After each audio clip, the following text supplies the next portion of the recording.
Blessings, blessings, blessings. Let me first give thanks and praise unto the Heavenly Father.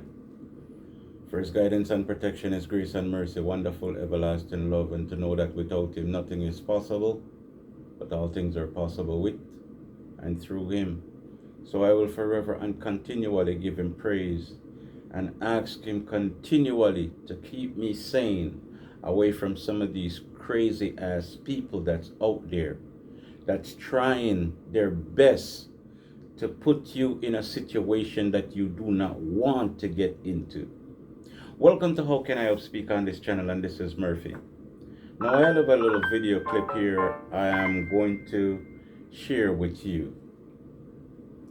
I was just watching The Breakfast Club, and something very shocking I heard on The Breakfast Club just now. It is very shocking and very disturbing, and it can lead one to be very violent. Now remember, people, I always talk against violence. But there is times when people do things to you that all you can think of to get back to them is to really hurt them because they hurt you. The Bible said an eye for an eye. But some people don't believe in that. Like again, I said, I do not promote violence. No way, no how. But sometimes things happen and it makes you feel like that's the only resort you have. Now, I was just watching, like I said, I was watching The Breakfast Club, and something very disturbing. So what I'm going to do, I'm going to play the video, play the voice note. Actually, I'm not going to show the video, so you can hear what go on, and then we will talk a little more after. Okay? Hold it a second.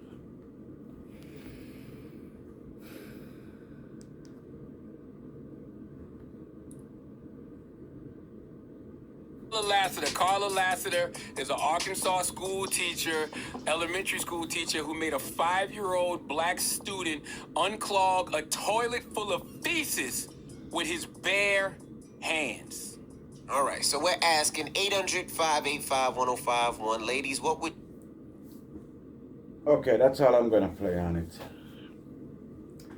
Okay, now I'm going to ask this question to my viewers out there. What would you do in a situation like that? That your child come home, 5-year-old, 2-year-old, 6-year-old, 10 years old, whatever. But your child came home from school.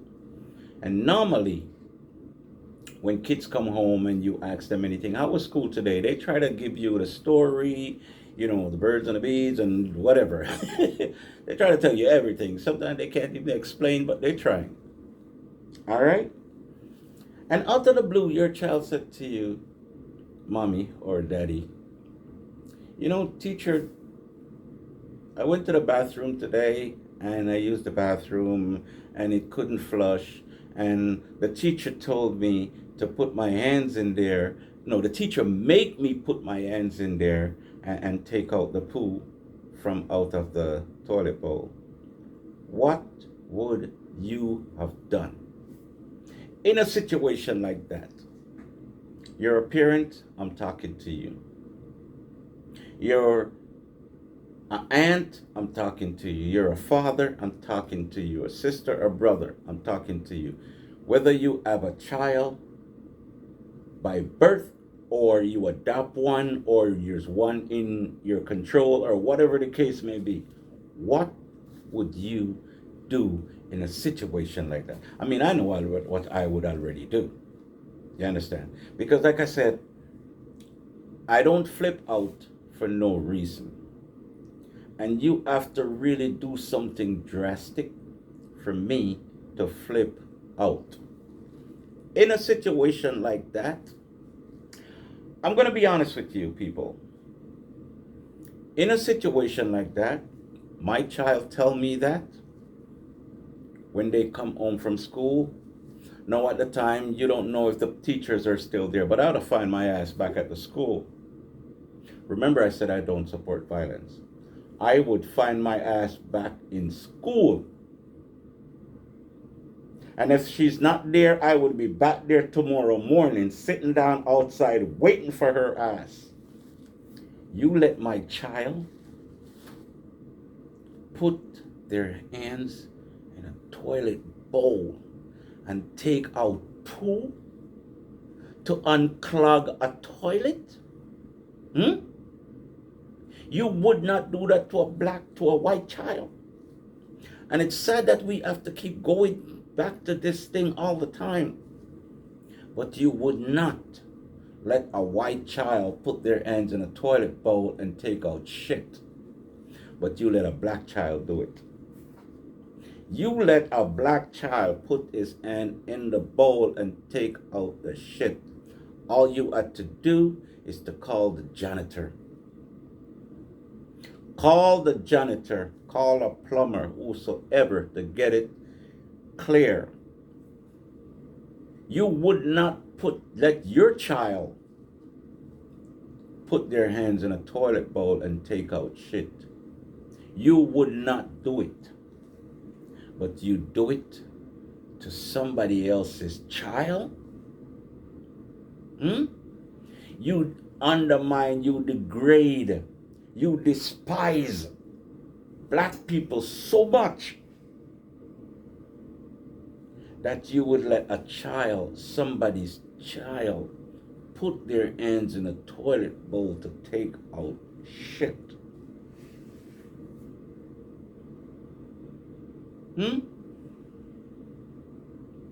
You see, I have 3 baby moms. And I can guarantee you that if something like that had happened to any one of my children while they were growing up, I know what my children's mom would do, much less what I would have done.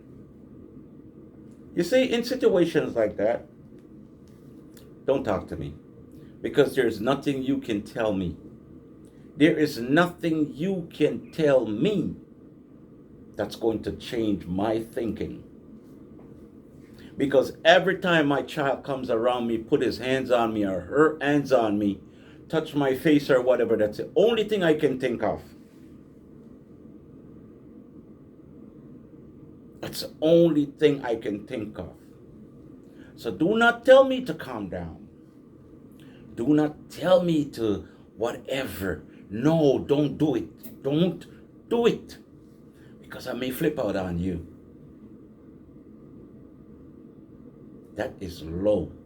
That is disrespectful. That is degrading. There's no words for that. The teacher is wrong. Double wrong. You see, sometimes people do some things and they get away with it. But I always say, or there's a saying that said, you should go back and sleep on the same side that you slept on last night. She got fired. She don't deserve to be fired, man. They didn't even want her name to be published. That they have to go and dig and find out what's her name. Because why are you keeping her name so private? You see, I don't care what nobody says, but I don't have a bone in my body that's racist. But I don't give a shit whether you're black, white, pink, yellow, blue, purple. You see, as long as you hurt one of mine, like the Bible say, before you hurt the least of mine, it's better you put a milestone around your neck. And you know what to do. Just go jump off into the deepest part of the ocean before you hurt mine. Because I take it personal. You hear me? I take it real personal when you mess with one of mine. I always tell my children and my grandchildren, do not mess with people out of the street. Because when I come to defend, I want to know that I am in the right. Don't fuck with people, pardon my language, when you see them out of the street. When you go to school, do what the teacher tells you you're supposed to do within the right reasoning. I know of kids who ask to use the bathroom and teacher tells them no, and they end up peeing their pants. You hear me? Peeing their pants. You have some good teachers out there, and you have some really disgusting son of a bitches who do not care. I remember when I was young, going to school back home in Jamaica, Seaward Elliott School, right on Olympic Way. There was sports day, and there was a race. I wasn't involved in the race, but I had a mango. And the teacher decided that he's going to use my mango for the prize. Can you imagine that? And I went home and I told my dad, God rest his soul, he's gone now. And my dad was so upset. My dad wanted to do things, and I mean bad things, to that teacher. And it was my uncle, my father's bigger brother, oldest brother, said to him, you can't do that. You can't do that. Because you're just going to get yourself in trouble. But at the time, my dad did not care about the trouble that he was going to get in. My dad was just pissed off that someone hurt his child. And I say this to every parent out there. Defend your children. Defend them. Do not let no one take advantage of them. I mean, you can't, I shouldn't say do not let, because when they're gone to school and they're out there, you're not there with them. But you make sure when they tell you that they're hurt, and they're hurt by people, and they can show you, and they can, you make sure you defend that. Defend it to the best way that you can. This teacher that did this to this little boy, she is a wicked son of a bitch. You hear me? She is wicked. And I pray that her children, whether she have children or when she have children, I'll raise up the seventh devil from hell on her and her family for doing what she did to that child. Why? Because he's black. Because he's black, you did that? I'm going to leave it right there. Leave your comment and let me know what you think about this and what you would do, especially as a mother. Because I know say the father them crazy and we'll do crazy things. But what you would do as a mother, you in a situation like this with your child coming home and give you that news. All right? This is How Can I Help Speak on this channel. This is Murphy. Like, share, subscribe. Leave your comments. All right? Peace out. God bless. Love to all, man.